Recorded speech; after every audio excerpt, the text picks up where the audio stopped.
మిథున రాశి. ఈ రాశి వారికి ఆదాయం 8, వ్యయం 11, రాజపూజ్యం 1, అవమానం 7.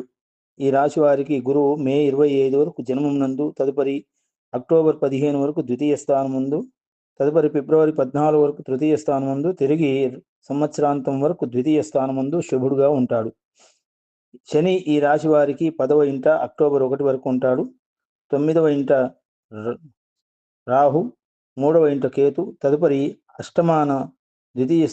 అష్టమ స్థానం ముందు రాహు, ద్వితీయ స్థానం ముందు కేతు ఉంటాడు.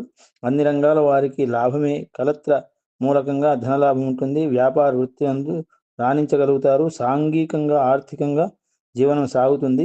కాకుంటే రాహు అష్టమానమును ఉండడం వలన కష్టములు కలిగే అవకాశాలు ఉంటాయి.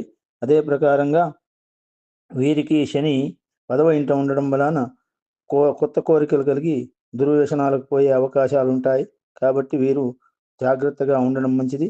శనికి మరియు రాహువుకు వీరికి జపములు చేయించుకోవడం విశేషమైంది. గణపతి అభిషేకం చేసుకోవడం లేదా సప్తశతి పారాయణ చేయించుకోవడం వీరికి సకల కార్యాలు కూడా జయప్రదం కలుగుతాయి.